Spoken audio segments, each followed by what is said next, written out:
Hakikaten değilsin yazın iş yapacaktı. Hey Məhəmməd, narahat olma, hər şey danışım, həll eləyəcək. Xahiş et. Hayda, yazıq şairə var Məhəmməd. Hə. 100% onun qarnı açdı. Mən görməsin Məhəmməd. Gəl bu 20 manatı apar bir onu yesin, yaxşı. Ha. Baxıram ha, apar bir gün özünə yaxşı. Onu deməm, bir də Tamam, ikini getdi, özünü getdi, vereyim. getdi.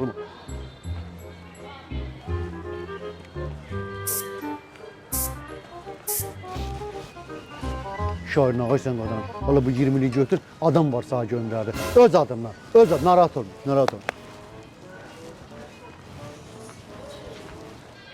Hepsi gördüm, verdim. Dimən Sağ ol getdim, dimən Məhəmməd. Bir dəqiqə şara getsən, nömrəni yazmısan sən? Ha, de bayaq verdin də o nömrəni. Hadi sən WhatsApp-a atacağam indi. Hə. Sabah get yaxınlaş, yaxşı mənim Yox, adıma. yox, narahat olma. Məhəmməd, gecik mənə 9 ol müəllimin yanında. Oldu, sağ ol, öpürəm. Getdim mən, demə. Sağ ol, hələlik.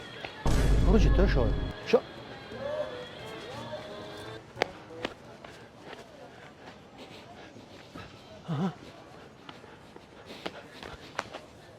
Ha, koydu cebine. Pulunu dağıtacak ha, bu ne var bu? Ha, şire oturup ha bu. Tanrı be. He?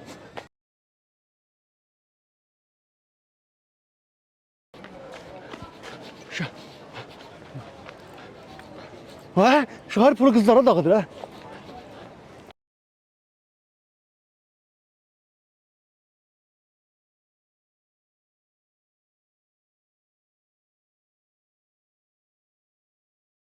Alo.